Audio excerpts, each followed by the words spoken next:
Solo pesa mbote na bandeko tuna makambo na bango esiri. Tokoi moto oyo azali traître na kati na biso. Po ba traître na so ba kokufa. Lo sambo eza ko sambela mana ba basali na Nzambe. Yo mote pe o mote mtose ale o petila.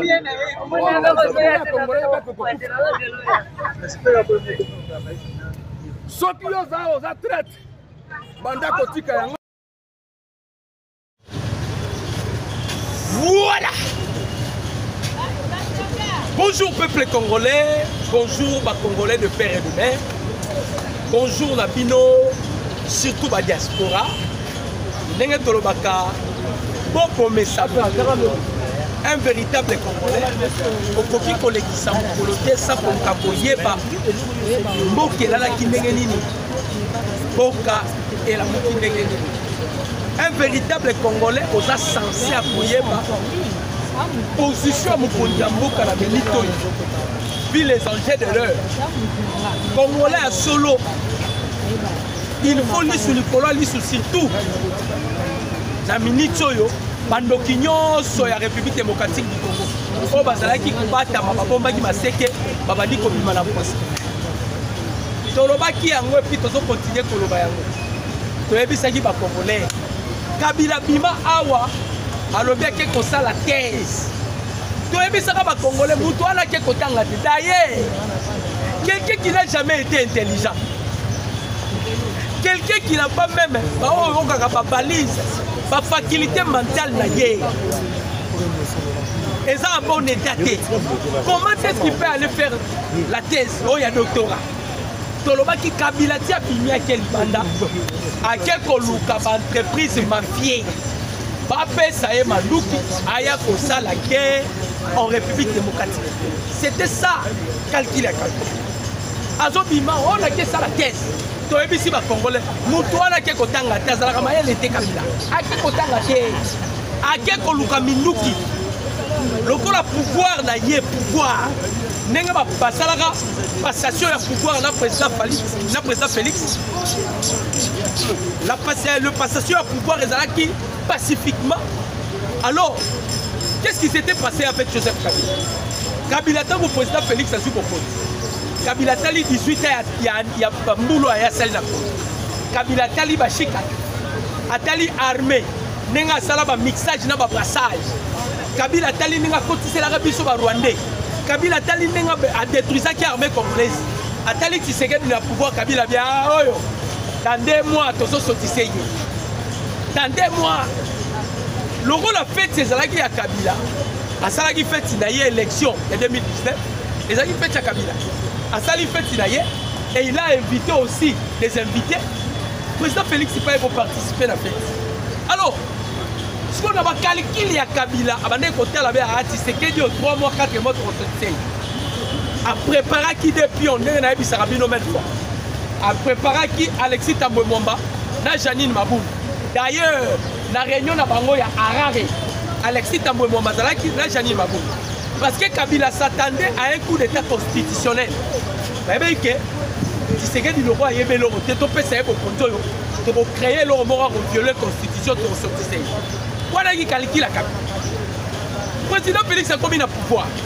Kabila ta la première mois élective, deuxième mois élective, troisième mois élective, quatrième mois na ba calcul na ye. Ya zo luka beta Tshisekedi coup d'état. Tshisekedi a sali discours à lobby. Je vais déboulonner le système Kabila. Kabila a zela beta coup d'état. Mais ba yebisié, je vais déboulonner le système Kabila. Après quelques temps, le président Félix a déboulonné le système Kabila. Moutou à la mystique. Alors, tellement perdra qui espoir sur le plan, il y a beaucoup d'état constitutionnel à perdre qui espoir.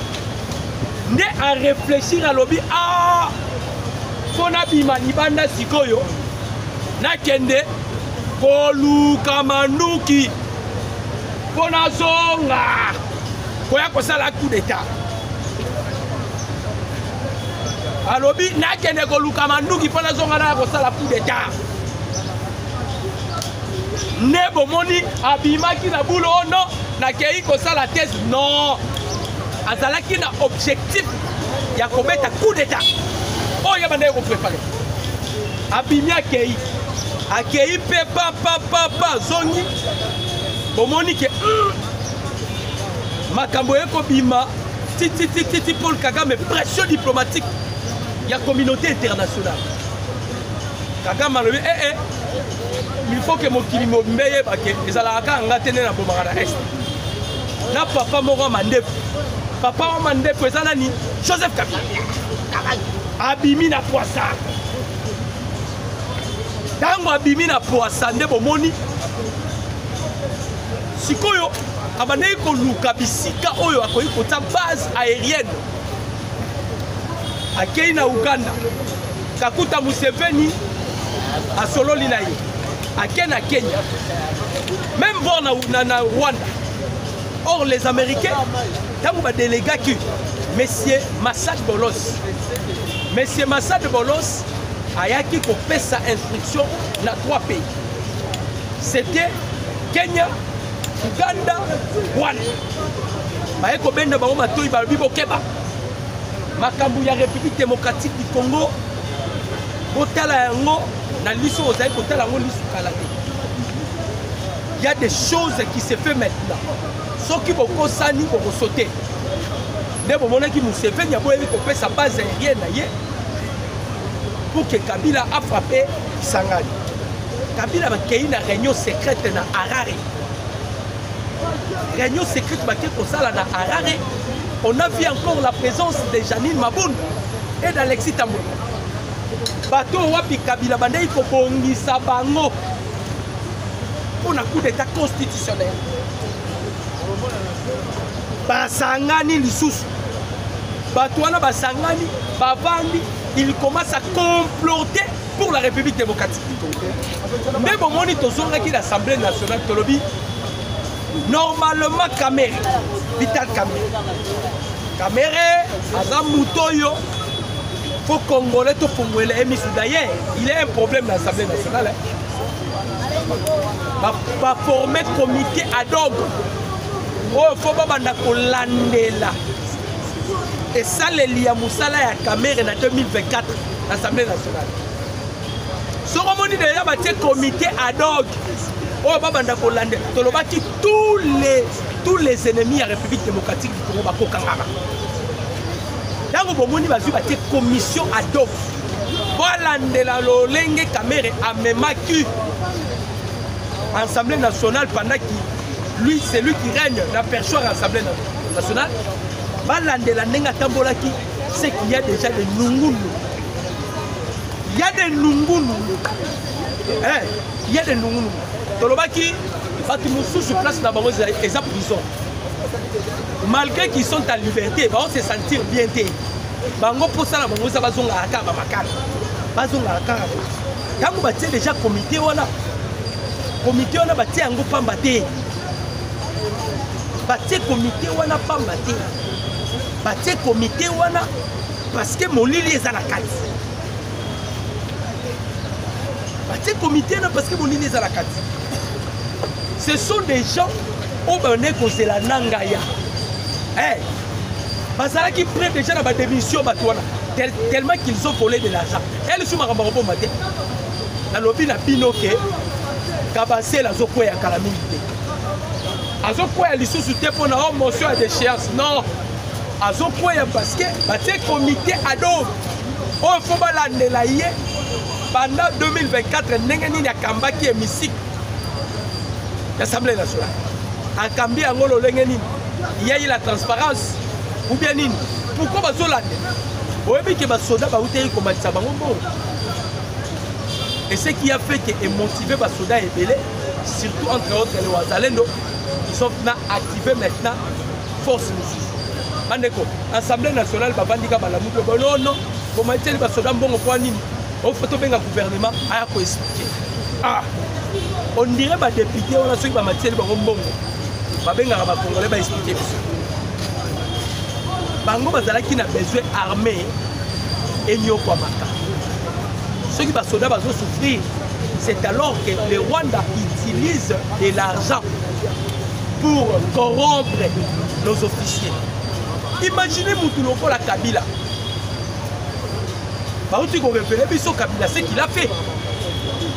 Kabila, toi, on t'avait dit, Balobina hier, Kabila, c'est toi le patron de AFC. C'est toi le patron de M23. À quel moment tu as papa Ndokia Foot ici, Tabumbeki. Bakutani na Tabumbeki. Abimi. On l'a interviewé.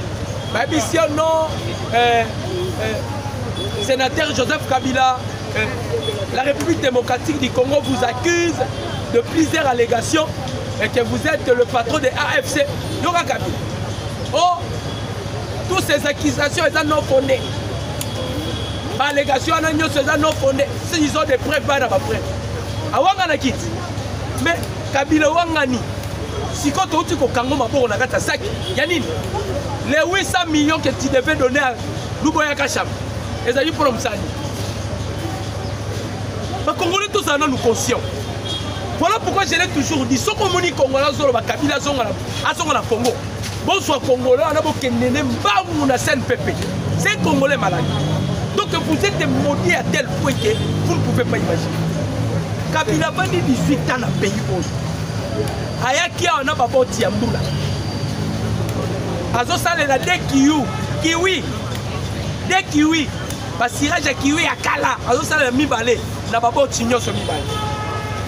Premier costume ya Kabila Sombiawa la galerie présidentielle en 2001. Après 18 ans les Congolais ba pesi Kabila vie. Moutazaki so azo ba mine ezobima. Nyoso bongi. Après 18 ans Kabila a décidé de venir détruire encore ce pays. Il est allé à Tindagi Mouassinaye Olive Lembe. Gouvernement congolais, Olive Lembe, comme Mobali Naye, a sa menace pour ce pays. Moi, c'est encore déplacé. D'abord, il y a moi, Souana Ranger. Moi, Souana. Terroriste d'un niveau, vous ne pouvez pas imaginer. Akeina Bukavu. Et si il y a quelqu'un qui n'a pas Bukavu, et si il y a M23, mais va s'allier l'autre. Après Bukavu, Ake Goma. Kaka Bisika Zonyata, Bisika Baye M23, va s'allier l'autre. Abandai Koluka Batras, va préparer une zéla Moubani. Kabila Kekoluka Yakotumba. Le général Yakotumba. Yakotumba a numéro 1 à Wazalé. Après 6 millions. Yakotumba Lobby, je ne peux en aucun jour trahir Congo Oyo pour la côte. Aye Kotinda Batumbala Mi Balé, soit un ancien gouverneur Yatanganyika. Après si le sous-tumbo, à qui ne concorde pas Yakotumba. Yem Kalobi que l'allégation n'y a pas de fausse. Mais à qui Koluka Yakotumba pour que Yakotumba va permettre à Zoa Fizi, à Zoa Baraka, à Zoa Na Ouvir. Parce qu'ils avaient une difficulté. Ils ont une difficulté à avancer. Moubarak Mungangasi a dit Kagame. Ayebisi Kagame que Nengeto Komina Bukavu pour la Kokota Ouvira, nous avons des tribus et qu'on permette de se contacter. On y a ce petit passage. Ce sont des notables et pardon, Bukavu, ce sont des notables à Bukavu. La société civile. Na bando ki musu tona ba l'Assemblée nationale pour ebi bango. Mais tant que ba komi na niveau ya Ouvira. Nani le général Moubarak Munga a ebisi Kagame. Alors c'est 3 tribus ba ko permettre de s'auto contacter. Et ça ba Mubembe na tribu ya ba Bitakwira. Abi c'est 3 tribus ba ko contacter ba permettre de s'auto contacter. C'est par là que Joseph Kabila va prendre de l'argent. Akei va corrompre Yakotumba. Baboyi. Yami Balé. Akekoluka Luboya Kachama. Et tous ont précisé dans le montant. Il y a 800 millions de dollars américains. Pour que Luboya Kachama, parce que côté Abaoui Tourikuna, Luboya Kachama, il est le seul gouverneur militaire Oyo à neutraliser Kodeko. Nazaï. Ba groupe Rabel Wana Nyoso. Il y a Joseph Kabila. Il y a Kalanda Kriyakamo. Kodeko Nazaï. Alors, le gars Joseph Akoumé qui se qu'on a pour ça, à Taïtou, va récupérer à 800 millions de dollars. et pas ya Luboya Kasha. Bandeko. Voilà pourquoi Konzambo Kabengisa et Luboya Kasha madame dans le mangue pas décoré. On a vu des hommes, mais il y a des hommes aussi exceptionnels. Luboya Kasha Malobi, ceux qui n'ont vu Bongo ya Joseph Kabila. Ba Rwandais ba Koti. Ngai na kimi en exil. Na okima na famille na mobimba. Koyo ka réflexion. Na okima na famille mobimba te. Manoko ba rozala, bana ba papa leki ba rozala. Tous à la lisusu assujettis par des rebelles. Comment on a salé le côté? Quand vous raté copie ya Luboya Kashama avec 800 millions, ne Kabila accueilli na Harare. Yango na bi saki gouvernement congolais. Ce qui est ça la théâtre de chez nous, ils sont congolais tolingi théâtre de chez nous. Normalement Zimbabwe, on devait directement interpeller même l'ambassadeur de Zimbabwe. Il faut même expulser. Kabila qui a la réunion dans Zimbabwe. Akendaki Alexis Tambouemo Bazalaki. Janine Mabundo Azalaki. Corneille Nangazalaki. Moutaboy Kokendeza Berta Bissimo parce qu'il y a une divergence entre Bissimo et Yemoro Kabila.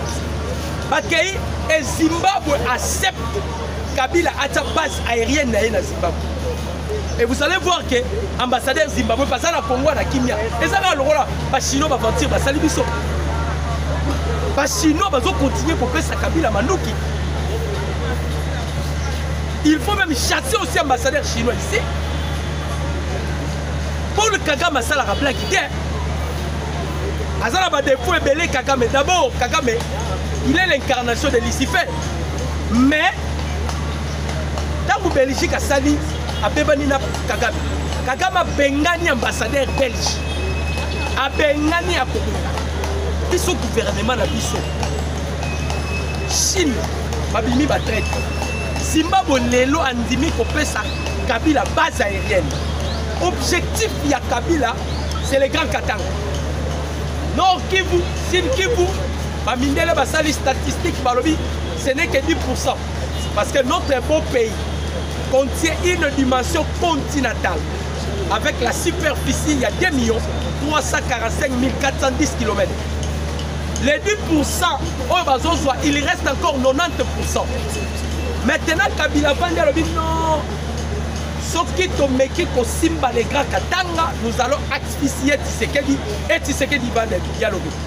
Voilà pourquoi le plan de Kabila, c'était pour attaquer les grands Katanga. Bakei réunion na bango basilisi réunion. Balinga ki ba komeke loko balinga komeka wana. Bazui réponse. Si ko kamere na l'Assemblée nationale, ozo sa musani. Kabila faut retirer d'abord statut de sénateur. Pour tout les bilans et puis répertorier bilans sur Kabila pour qu'on confisque dans le mangue. Na moi si on a les films, pour tous les bilans c'est criminel. Pas de pour moi congolais, tous autres la bango boy. Abandé ko bisabi soir. Mon mari travaille dans le silence. Mon mari, biso do yoto yeba. Silence mon mari travaille ezaki nene. Or que silence à Kabila, c'était aller en contact avec des entreprises mafieuses, PCM Mandouki, à Congolais, tu hébergé pendant 18 ans. Tu hébergé Kabila pendant 18 ans. Aïebagi ko komaté, ba Congolais ba l'accès au Congo. Aïebagi ko tangate, ba Congolais ba l'accès au Tang. Et là on ka tikala ko yeba teza lingala. Oh, tikala ko yeba te, ya ka lingala. Nyoso tobundi to lakisi. Lingala nde tellement kazano kaza étranger a okolo baté. So ba bine ayere. Parce mutabungo. Il veut encore revenir au pouvoir. Tozo na Kabila. Obosa nini. Ovandi na mboka 18 ans. Tu as quitté ce pays. Au Tikibiso na budget il y a 4 milliards de dollars américains avec des appuis budgétaires. Au Tikibiso na réserve de change il y a 800 millions de dollars américains. Les lots dans la réserve de change il y a 5 milliards. Kabila, qu'est-ce que tu veux encore? Il y a quoi que ça dans beaucoup. Moutou Tozo Fongola mis sous les papoy. Papoy Assemblée nationale. Bemba outaki kotacle Kabila. Vous avez vu Kamere? Autant à Komono Torobanga te Kamere. Kamere Bimi, oh non, le président de la République a prôné sur l'unité nationale. D'ailleurs, bientôt là, il y aura un gouvernement à cohésion nationale. Si les chefs de l'État ont prôné sur l'unité nationale, est-ce que l'unité nationale, on doit le faire avec Joseph Kabila? Kabila, c'était Congolais. On parle de l'unité nationale, on parle des Congolais. On ne parle pas des étrangers. Oh non, ni nous, tu dois comprendre, non. Batouana, c'est la position en angle. Bazaki déjà prêt à la démission. Oh, le président Félix a déjà. Bazaki prêt à la démission. Il s'attendait seulement. Donc la nanga promettait qu'il va ah, Kalamingi était au Kisangani. Bandeko, ne faut pas blaguer avec les États-Unis d'Amérique. Ne faut pas blaguer. Bon, on a dit tweet à moi aussi. Moi, je me suis venu à Mélarabangi, à moi aussi. Moi, à Twitter lobby, on avait l'intention d'attaquer Kisangani. L'ordre vient des États-Unis d'Amérique. Le président américain Donald Trump, à lobby, c'est lui qui va oser. Oh, Congolais, oh, Boloba qui m'a dit accord aux États-Unis, accord au Tokomi. Papa, tu as signé un accord américain. Les États-Unis sécurisent l'espace spatial de Bissau. Sans que tu as signé un accord. Les États-Unis ont béni Museveni et Bissi et Makamba Congo Bimisa Makolonayo. Sans que tu as signé un accord. Ça soukou ta côté, ça soukou tout est pour ma ébissé déjà. Soko Sali blague. Na 11h, na 11h05 que l'on veut pouvoir. Si vous cherchez encore quoi? Bateau Yoyango Monique, le président Félix est allé aux États-Unis pour signer les accords à ce qui concerne le minerai critique. On a Joseph Kabila qui panique. Opposants qui paniquent. Ils étaient tous en débandade. Même la Senko. Parce que Senko n'est Azalaki carte majeure à Joseph Kabila. Kabila utilisait Senko pour que Senko soit créé dialogue et qu'on Congo la troisième fois.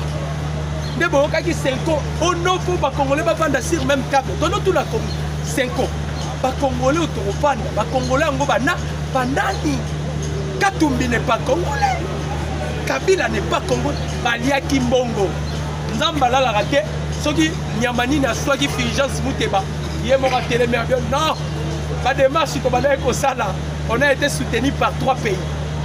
Ouganda, Kenya et le Rwanda.